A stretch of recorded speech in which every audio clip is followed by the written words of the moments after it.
Good morning.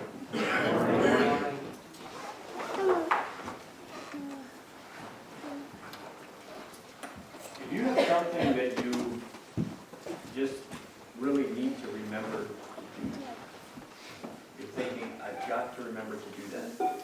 What are some tricks or some things that you do to help you remember to do those things, or help you remember what those things are? Cross my fingers. Write it down. What was that? Cross my fingers. You can only do that so long, though. I What else? repeat it out loud to myself over and over. Okay. At least the people around you will remember it. So. All right. What else? Record a voicemail. Okay. Voice memo. Alarm on your phone. I'm a list person. I have many lists on my phone. What else? If I need to remember to tell you something, I'll give you a clue word. Yep. She'll give me a clue word if she needs me. Like she wants to tell me about something later, she'll say clue word is whatever. And it, I guess it piques my interest that I remember it then. I don't know. What else? Tell one of your children with a good memory. Okay. Write it down. If I want to make sure I want to take something with me, I'll put my keys with that. Yeah. So I won't leave Good it idea. out coming back there again. Either that or stick in your shoes. Yeah.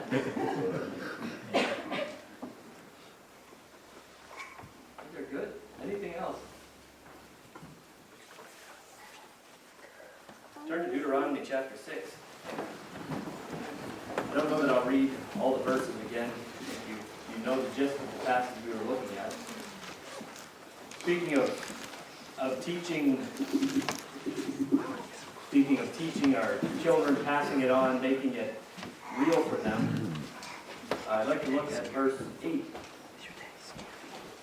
This morning, Deuteronomy 6, verse 8. This is referring to these things, the love for God that we're passing on to our children. Verse 8. Thou shalt bind them for a sign upon thy hand, and they shall be as frontlets between thine eyes. That's the verse I was thinking of this morning. That is how God is telling these people to remember. Bind them for a sign on your hand, with these frontlets between your eyes. Constantly remembering, just always remembering. So if we could put that into today, I didn't hear any of you say bind it on your hand or put it as frontlets between your eyes, but you could say set an alarm on your phone, or tell one of your children with a good memory, or something like that. The point is to constantly be remembering. I think God knows our tendency to forget, or for things to become commonplace, to forget Him. Can you think of some times in the Old Testament, or the New Testament? I never thought of the New Testament. Think of some times in the Old Testament where the children of Israel set monuments to remember. When they crossed the Jordan, there's two of those.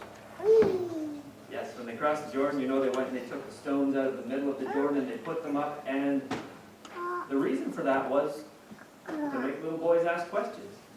That's what it was. It says so that your children will ask, will question. Are there any others?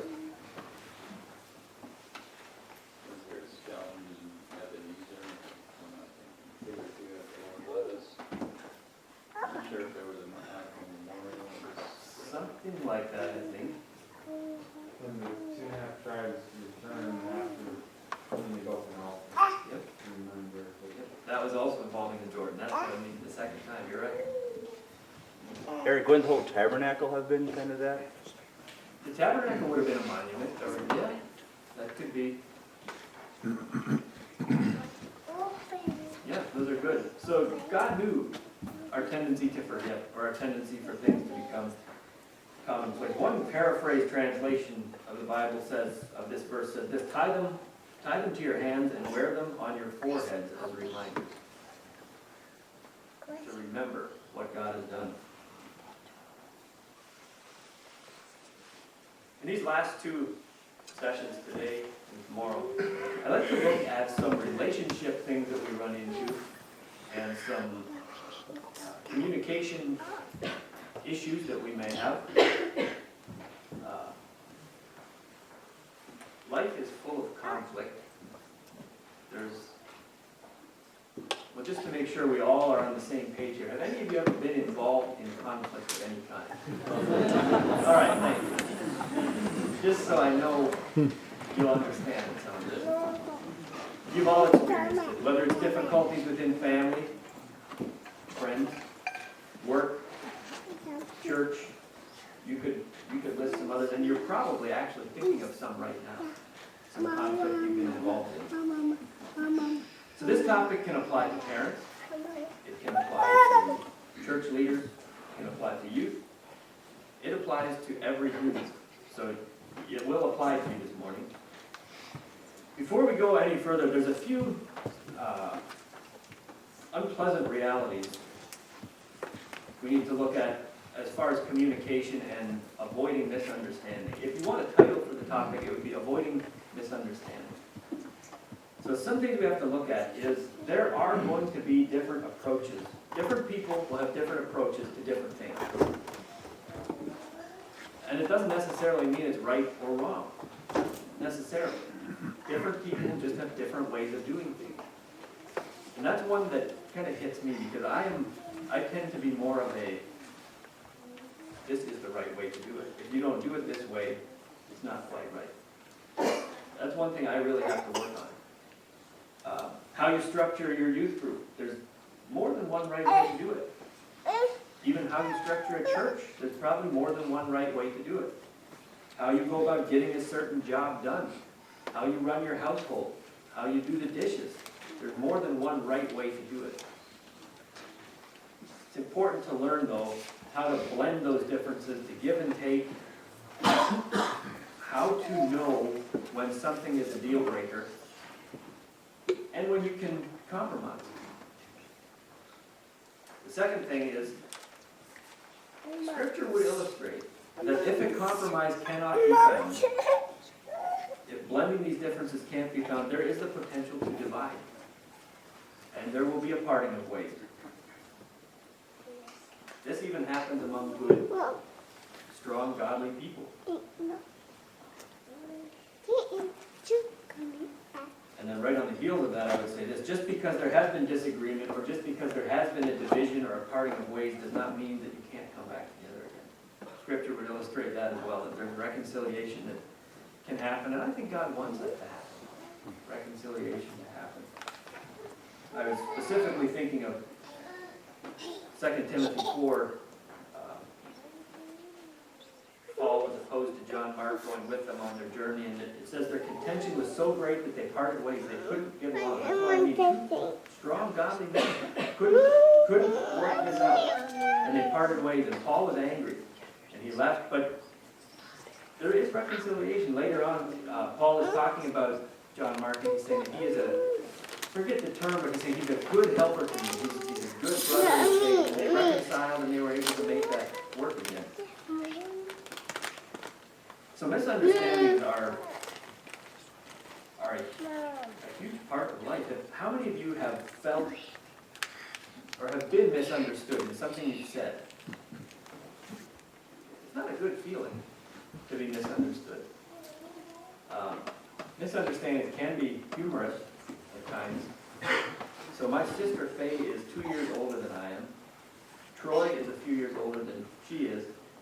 And I think it was maybe Todd. I'm not sure.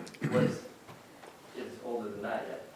And Todd was cleaning out a vehicle back with a shop vac, and above the roar of the shop vac was a old cassette tape playing. This was 25 years ago. A cassette tape playing, and it was a kind of I think it was like a bluegrass hymns. So it was playing fairly loudly, competing with the noise of the shop vac. And the cassette was called Smoky Mountain Sunday. I don't know if any of you can relate to that.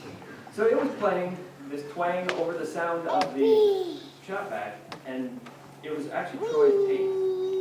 And Faye came up and yelled over that noise to Todd, "Is that Troy's Smoky Mountain Sunday?" And he said, "No, I don't think he does at all."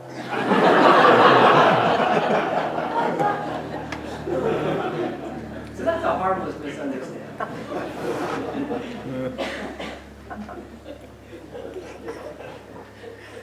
But it's a misunderstanding. You know, I don't think anyone was hurt by that. I don't know that there's any reconciliation that needed to happen.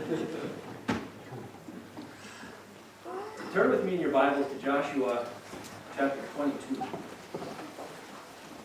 This account was brought up. This is an account of a memorial that was also mentioned this morning already. The children of Israel here in Joshua 22 had just finished conquering the land of Canaan. And they were dividing the land out to the individual tribes. If you would go back to the book of Numbers, when they had come to Israel, the tribe of Reuben, the tribe of Gad, and half the tribe of Manasseh saw the land on the east side of the Jordan River.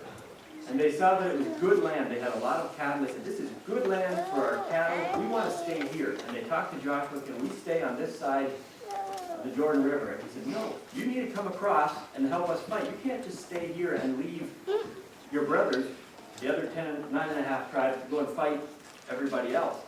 And there was a bit of back and forth. And they finally decided, okay, you can, when we divide the land, you can have this, I'll give you this land on the east side of the Jordan River.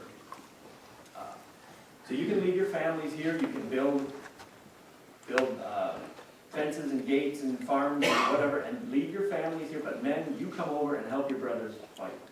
They said, okay, that sounds good. So they went and they helped them fight. So here in Joshua 22, they've conquered the land.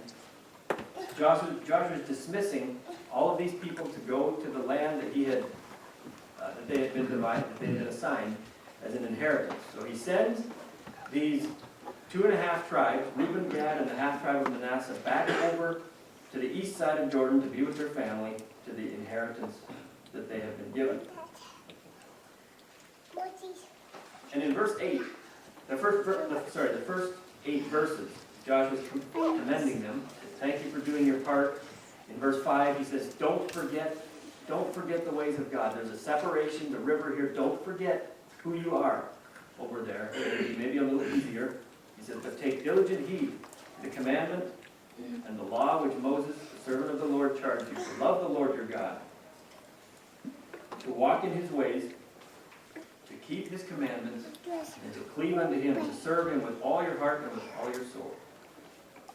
So Joshua sends them away with his blessing.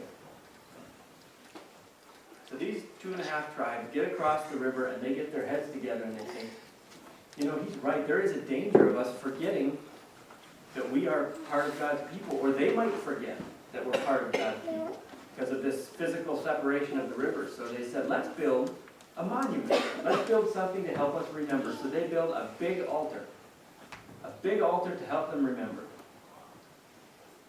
which is a good idea, I would say. Anyway, the other 9.5 tribes saw this altar, and they said, what is going on here? These people just left us, and they're already going to be worshiping idols. They're forgetting God. They're building this big altar. We have the tabernacle. Are they building that so that they can worship God at that and not come to the tabernacle? And they got all stirred up about this. And it says they gathered their army, and they were going to go, and they were going to clean house.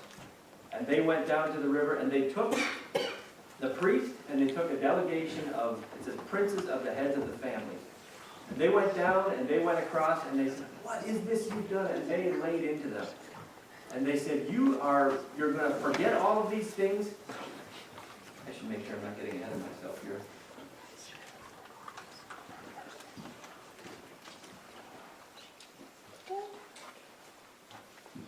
They said, you're going to forget the way, this is terrible what you're doing. And the 2.5 tribes, I'm reading a little bit in here, but they calmly explain, no, that's not what we're doing. That's not what we're doing. We did this so we wouldn't forget who we are. We did this so you wouldn't forget who we are. This is a good thing, what we've done. We built this altar so we remember that we're God's people. We remember we're together in this. And to their credit, the 9.5 tribes accepted that. They said, oh, I understand now. And they went back, this delegation went back to Israel, They said, put your swords away, it's fine. And they accurately explained what they were doing. And they were reconciled, things were good. So rather than read through the whole passage, that in a nutshell is what happened. So I'd like to draw some lessons, 6 principles that we can draw from this experience. Some of them are good ways to deal with misunderstanding, and some of them are ways not to deal with misunderstanding. And as we go through here, if you have a comment or a question or a thought, I would welcome that. It's something that maybe happened to you, a practical something. So number 1, avoid jumping to conclusions from hearsay. They saw this altar and they jumped to a conclusion right away. They thought, they're losing it already. They're building this altar because they don't have the tabernacle. They're going down a bad track, down a bad path. Verse 11, if you're in Joshua 22, verse 11 says, and the children of Israel heard say, behold, the children of Reuben and the children of Gad and the half-tribe of Manasseh have built an altar over against the land of Canaan in the borders of Jordan, the passage of the children of Israel. They heard say that the other 2.5 tribes were building an altar, and they assumed that they were rebelling, which I can understand how they came to that conclusion. Emotions, feelings, and opinions about people and situations are formed quickly, aren't they? You can make, this is a little bit different, but you can make a first impression one time. And we look at somebody and we immediately have an impression. We immediately have a judgment of some sort, don't we? It's something I think everybody has to work on. And then after you get to know them, you think, boy, I was way off on them. That's not how they are at all. Any of you, can you relate to that at all? I think everyone can. We need to make sure that our emotions and our feelings and our opinions are based on fact. I think sometimes the judgments we make about a certain situation are based on experiences we had. We think, I've been through this before, and this is what this looks like. And we base all of these on our feelings, our opinions, and our emotions get in the way. So I'm going to try to bring this applies to a lot of different relationships, but I want to bring it to parenting especially because this is a family, weak family oriented. And this should seem obvious, but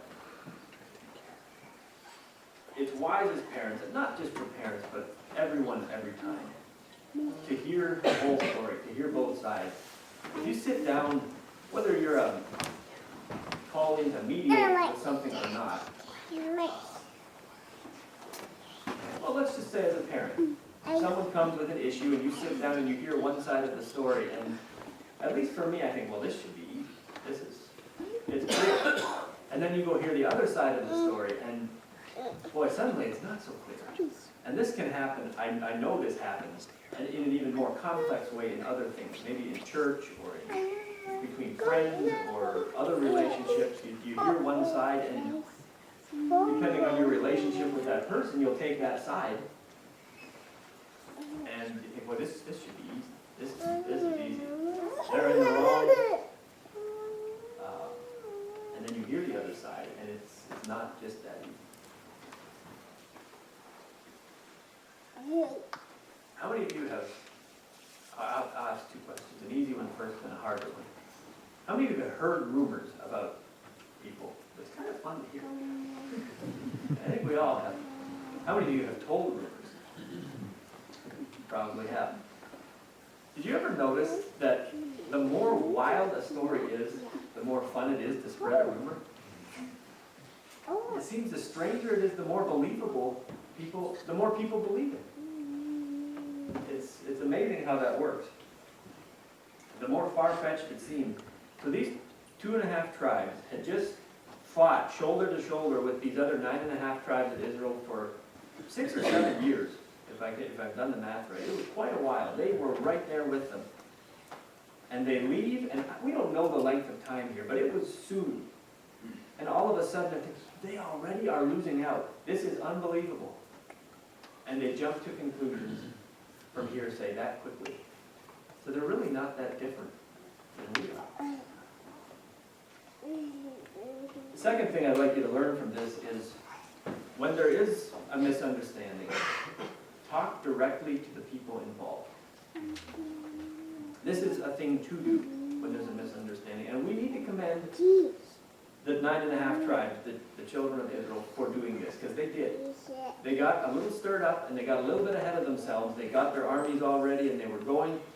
But they did talk, they did send a delegation. They sent the high priest, they sent some princes, some high up people, this delegation to get this figured out. Verse 13 and 14 says, "And the children of Israel sent unto the children of Reuben, and to the children of Gad, and to the half tribe of Manasseh, into the land of Gilead, Phinehas the son of Eleazar the priest," sorry, it wasn't the high priest, it was his son, "and with him 10 princes of each chief house, a prince throughout all the tribes of Israel, and each one was the head of the house of their fathers among the thousands of Israel." So they sent them over there, sent them representatives directly to these other tribes to investigate.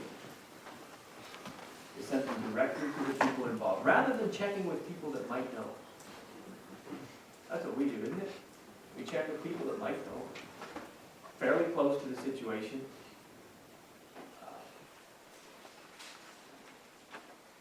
Here's my tendency, my confession for the day, I guess. After I've formed a conclusion, I go to people that will either tell me the things that will support my conclusion, or they'll at least sympathize with my position. And little by little, I get my guns loaded, so that it's not just me, right? I've talked to other people about this, and then I go and then I just attack this person with both guns, like, because I've talked to other people about it first, just people that I know will support my position. And I say that carefully because there is a time to get counsel. There is a time to make sure that my mind is balanced.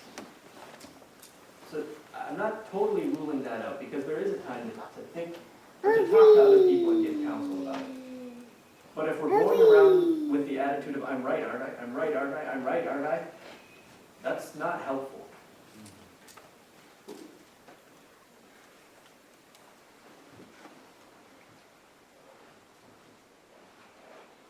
It's much easier, or much wiser, to go and speak directly with the people involved, if we need to involve ourselves at all.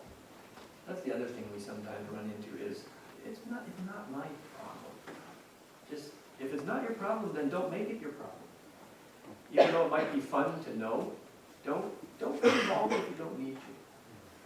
It's wiser to speak directly to the people involved. The third thing here that we can learn is to avoid accusations based on supposition.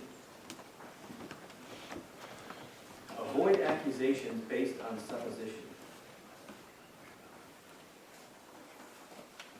So the main body of the children of Israel here, they're to be commended and credited with eventually talking directly to the people involved. Right? That was good. They did that. It took them a little bit, but they eventually went and talked directly to the people involved. But we can see by their approach, they had already drawn their conclusions. They knew where they were. They did go and talk to them, but they got there and they said, "We can't believe you're doing this. You are building this altar, you're losing out."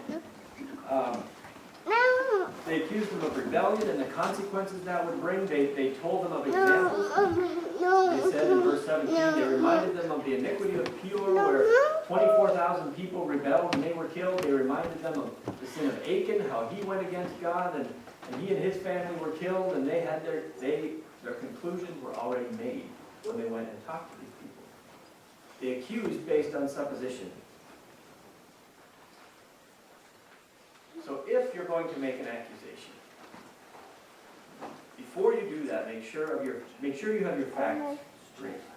This includes accusations to a person or to somebody else about a person. Make sure you have your facts straight, that you've heard both sides, and make sure that you are right. There you go.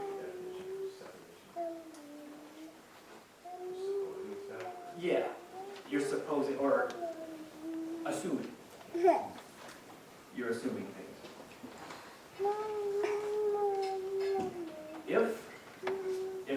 If they had done their homework before they went and talked to these 2.5 tribes, they would have had a powerful approach.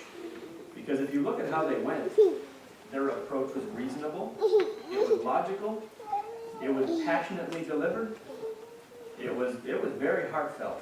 They would have had a powerful approach if they had done their homework first.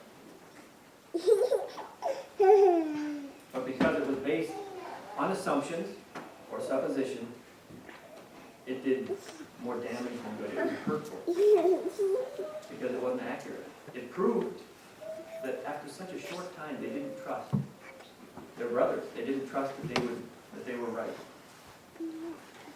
Does anyone have any comments or thoughts regarding that?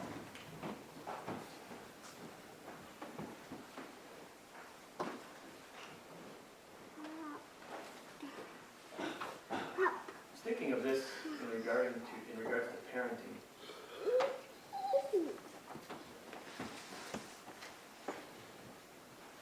We, as parents, are often called in to mediate, right? Your children will come with a complaint or some information they feel you should know, and so we're called to mediate. That is, I get so tired of that. Just go figure it out, work it out. That doesn't work. That's not a job as a parent to do that. But there's several things that weigh in, as I was thinking for myself, there's several things that weigh in on the judgment that we make as a mediator, as a parent. And the 3 first things that I thought of are this. We consider the character of the children involved. We consider the attitude of the informant. And sadly, too often I consider how much time I have. The first 2 I think is fine. You consider the character of the children involved, because that would sort of set a pattern. You can't just go by that, but it certainly would lend itself to the outcome. The attitude of the informant, you can kind of gauge how real this actually is. But the time one is the one that I get myself into trouble with, because if I'm busy, I can pick a side and go with it.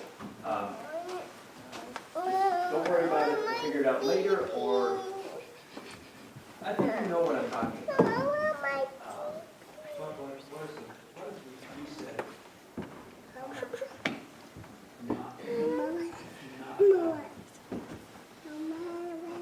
What are some things that we can do to incentivize or disincentivize tailbearing? Like, So you got a child that's a tattletale, how do you help them not to do that? yeah, Okay. that's a real thing, Yeah, right? oh yeah. It's a real thing. Oh yeah. So you hear the question? That was directed to you, not me.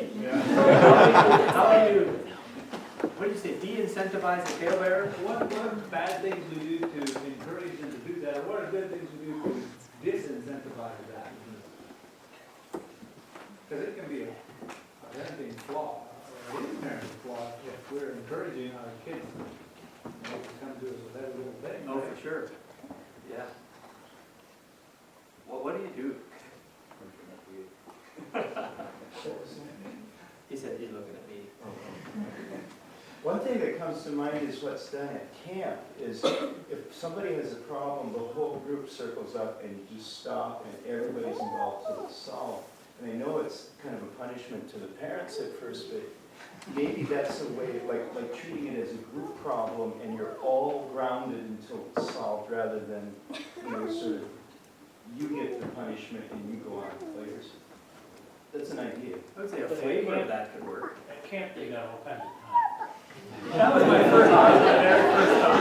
Who has time to do that? Any other ideas on that? I don't know where, somewhere, children involved. The idea of when children are enough or seeing something, telling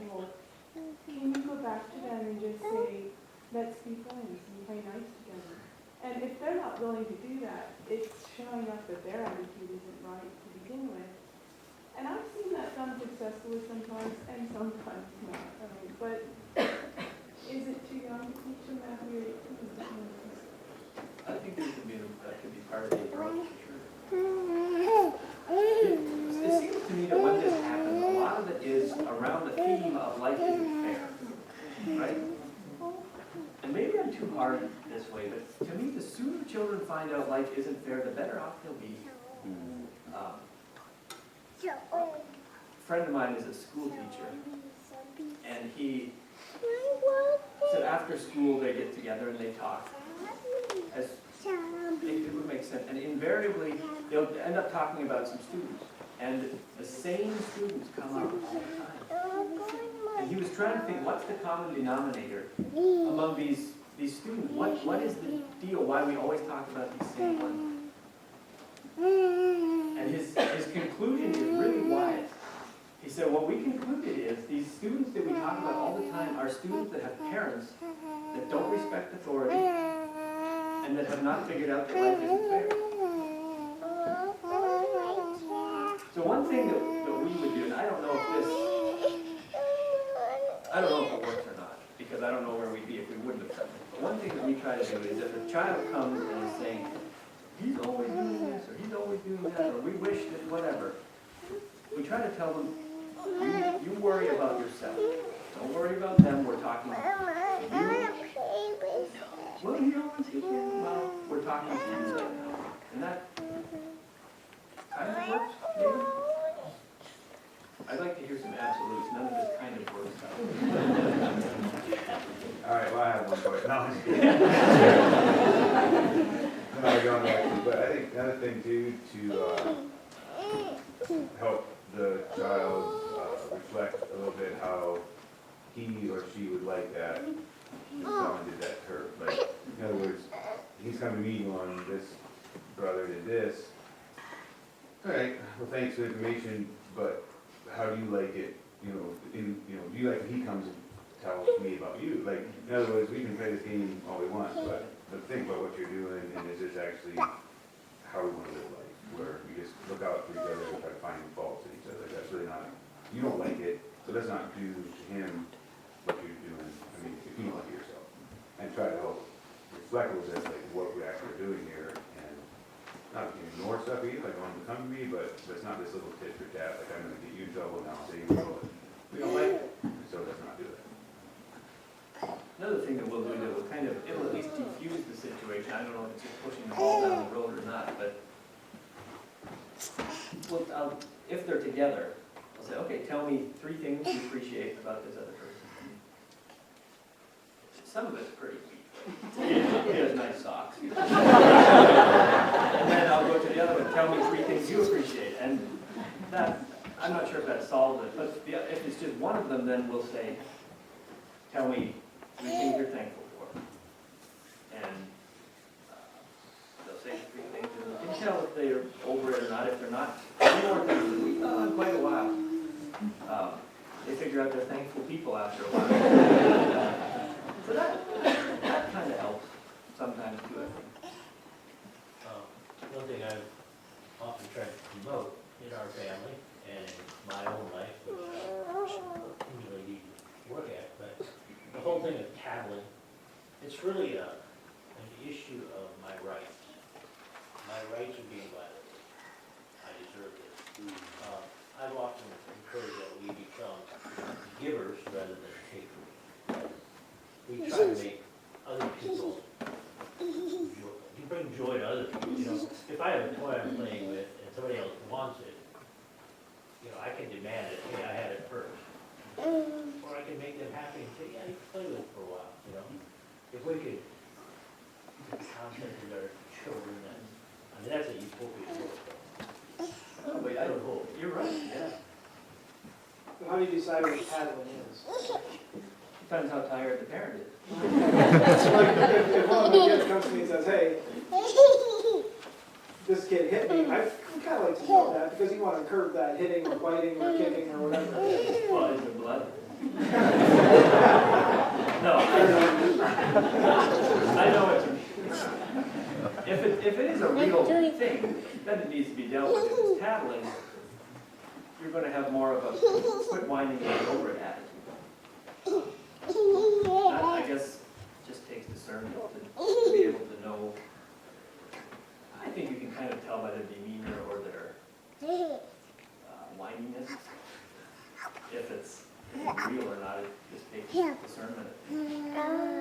Any other thoughts? Yeah. Sometimes, I just can say, sometimes it feels like the child that comes to you with a complaint is wanting you to fix their problem, or is wanting you to do something to the other one that they're struggling with. And we know problem solving is something that we all have to learn through life, and the focus that I've tried to get at times is try to work it through yourself. I could go talk to the other child, but try to figure this problem out between the two of you. Instead of me just fixing your problem, try to fix your own problem. Especially as they get older, there's more opportunity for them to learn these skills of working it out. So I try to figure out if it's, sorry, a little bit more, but sometimes they're just trying to get the other guy in trouble because, and it may be a real issue that I've said, you guys shouldn't be doing this or that. But I try not to give the person telling me the information the satisfaction of seeing the discipline or the talking to or whatever. I take the information and then go on, you're kind of out of the picture. And then maybe I'll talk to the other guy later. But Kind of to let them know it was dealt with. yeah, Yeah. yeah. That's, I know what you mean there. That's cool. One of the things that Lord knows we don't want to do with ours, but that I try to be consistent on is when they, number one, make them work it out. I do that a lot. But then if they can't, like if they're fighting over a toy, nobody gets anything. Because that's reality. Even though God doesn't take stuff away, and sometimes He does, we lose the enjoyment of that. But the other thing that is so real for us is when me and her are not getting along. We see it in kids. So, kind of reflection. Eric, maybe on the practical side, we don't have children that are tattling to each other, but I remember 4 of us brothers grew up in a row and fucking happened there. I just remember we'd come to mom and dad with a spat and they would just take a 6-foot rope and tie my belt loop to my brother's belt loop. And we just spent hours together until we got it figured out. I think mom and dad still owe us one and I ain't gonna remind them of it. That's just a practical way to stick them together and you gotta figure it out. Yeah. Putting 2 of them in a t-shirt works really good. That is dad's large man. But leaving now. Anything else? Any other thoughts on that?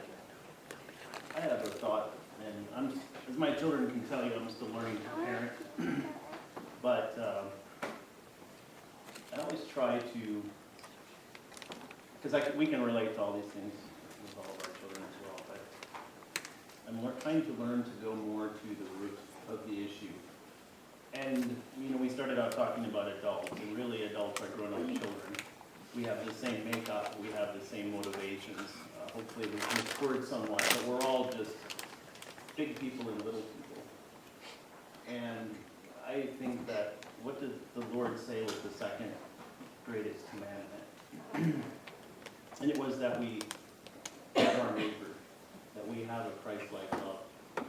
And so often misunderstandings and splits and division comes, and we put lots of labels on it.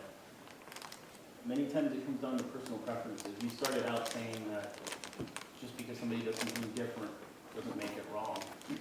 When we're younger, we're real gung-ho, judge righteous judgments. We wanna get things right. But the Lord has been teaching me that. I really like the way in 1 Corinthians 13 it says that when we have true love, like it in the Amplified, it says something like,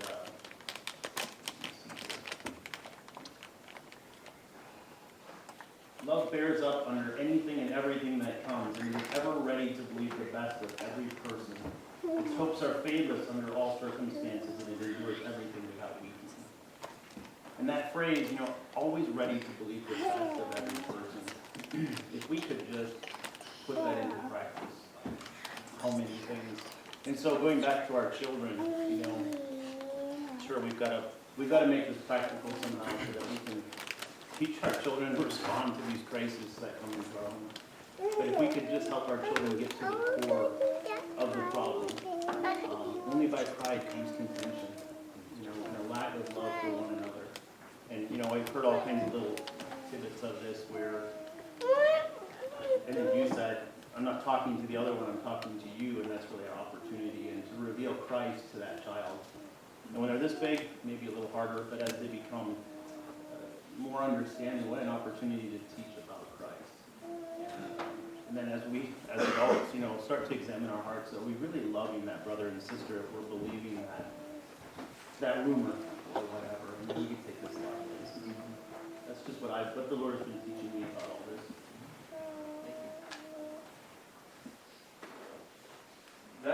That leads in well to the fourth principle we can learn from this story, and that is to give opportunity to explain. If the main body of the children of Israel had not given the opportunity for these other 2.5 tribes to explain what this altar actually was all about, the history of the Israelites would be 9.5 tribes left instead of, they would have cleaned them out. They were going to take it out. And as a parent, it takes time, and especially as they get older. Give them a chance to explain. Just the other day, yesterday or the day before, here at FOCIS, I was getting annoyed. I was trying to find my son. It was time for, I don't remember what it was, but I couldn't find him. And I was starting to charge around looking for him. And planning my speech as I was doing this, and I couldn't find him anywhere. Suddenly, let me back up. So earlier in the day, Jake's son Joey had fallen and really messed his toe up, cut it badly. Like you've probably seen him limping around. Anyway, back to my charging around, looking for my son.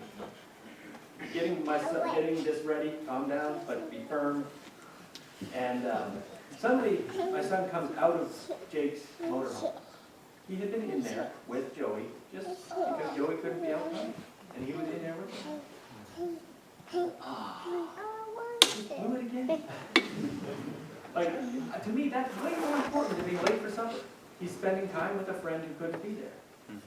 Give them an opportunity to explain, because again, there's something you don't know. I think it was wise of these 9.5 tribes to give an opportunity for the other tribes to explain. After they heard them out, they realized this altar was total opposite of what they thought it was. It wasn't rebellion, it was to remember.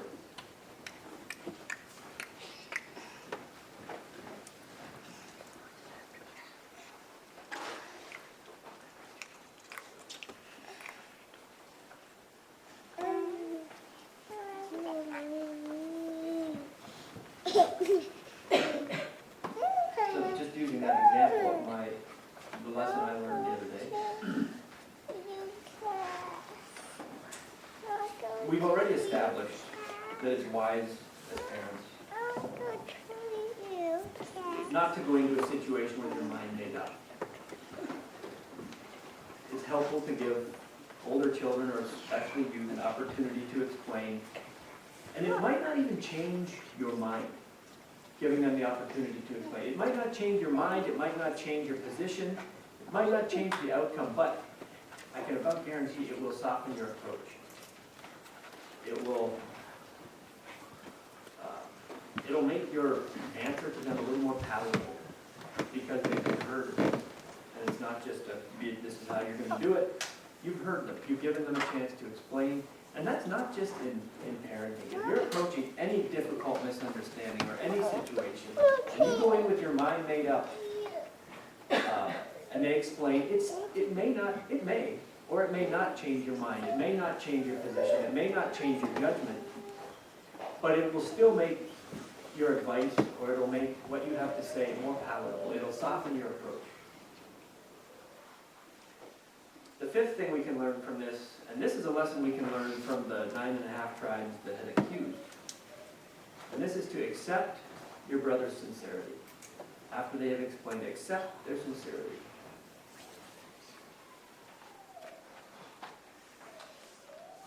As you look at this story, there's always a good guy and a bad guy in the story, right? And to me, the 9.5 tribes of Israel are the bad guy in this story. Clearly. They jumped to conclusions. They spread rumors. They accused without knowing the facts. That's what they did. But after giving the other tribes a chance to explain what this altar actually, what it was really all about, I'm impressed with their response. If it would have been me, so they went and they heard their response, no, this altar is actually so we don't forget. This is what my tendency would be. I'd say, well, check with me next time before you go and do something like that. And you better tear it down so it doesn't cause more problems. But that's okay, we understand. We don't have any record of that. It said they accepted it and they embraced him as brothers again. Verse 30 in chapter 22, you see here, it says that their explanation pleased Phinehas and the rest of the leaders. In humble sincerity, they realized they were wrong. We don't have record of them saying that, but it pleased them. So they said, we were wrong. You are right. We appreciate what you're doing. Verse 31, and Phinehas, the son of Eleazar the priest, said unto the children of Reuben and unto the children of Gad and to the children of Manasseh, this day we perceive that the Lord is among us. Did you catch the word us? The Lord is among us.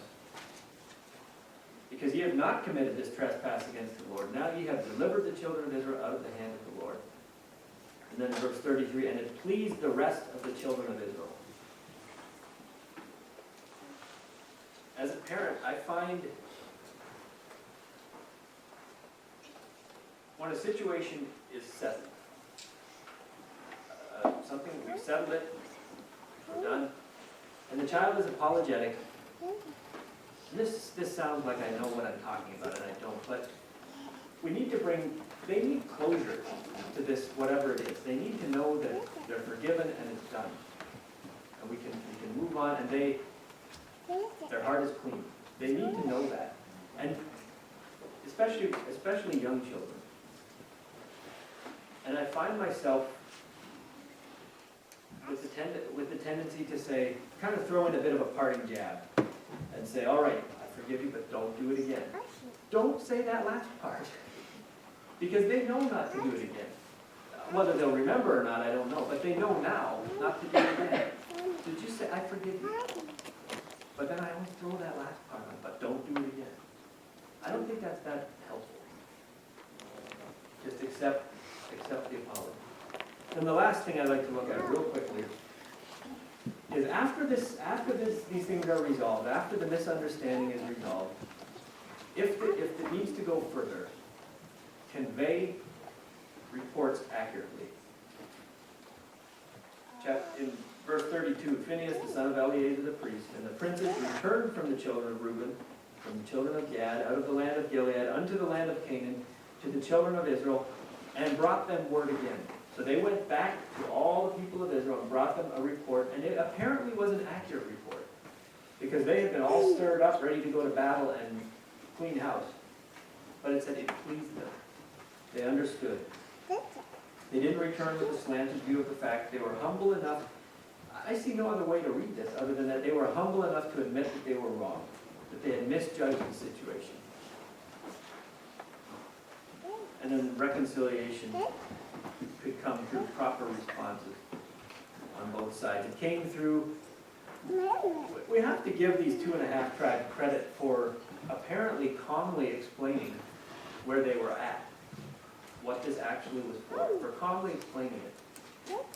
And then we give the rest of the children of Israel credit for their part in responding to humility.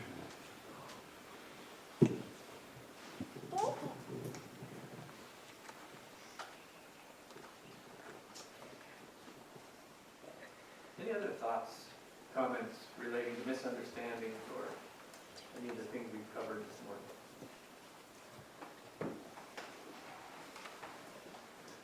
I just think it's interesting that when they crossed into the promised land, they took 12 stones out and made an altar of the cross, and, you know, so they did the same thing when they went back, and yet they got judged for it. That's easy for us to do today. Yeah, we judge other people by their actions and we judge ourselves by our intentions. That's not a fair way to go about it. I appreciate that thought about calmness. I think that's so key sometimes in working through situations. It's easy to get a little riled up. And keep just that soft answer, turn up where you're at. Whether you're part of the problem or whether you're the mediator trying to work through the problem. Keep yourself cool and collected. Yeah, don't make decisions quickly. A rash decision is rarely a wise one. And people and our children get hurt when we make fast, rash decisions. I was just gonna say that too, in working with the public, for me, I found it seems like the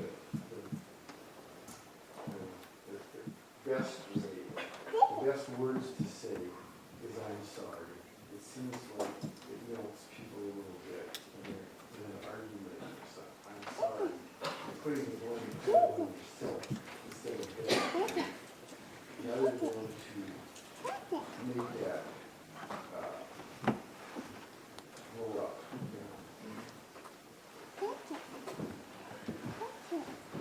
Eric, just a little word on the whole assumption thing. I don't know how it is for men for sure, but I know that for ladies it's a big thing to just assume things. And there's been an older lady in our church that has encouraged us women a lot about that. Don't assume. And I'm so thankful for that reminder in my life because I think so often when I start going down that path of thinking negatively about somebody or like, and I can just kind of circle those thoughts kind of around until you have yourself believing it's true. And so often when I think about where I'm going about something about somebody that's not positive, I go back and it really is often based on assumption. There's something I'm assuming that has made myself believe to be true about that person. And I can justify it by saying, well, based on other situations, this is probably how, you know. Well, and it's just so detrimental, I think, to relationships, so divisory or whatever. Among women especially, I think when we assume things about each other, that may not be true. And just a word of encouragement to myself that those things too. I don't think that's just a lady problem. I think guys can see things. The other thing that I really appreciate about this is the fact that they heard them and then accepted their explanation. I think so often I fail as a parent in whether it's in a marriage relationship or any other relationship, giving my children that example of backing down. When we make an accusation of somebody that we're pretty sure is true, and then we realize we're wrong, that ability to back down. And sometimes it has to happen with children. It's humiliating. Man, I was wrong, you know? And I don't give my children that example, but then I expect them to do it. When they come or tell their, well, it's really not this way, and they just don't want to back down.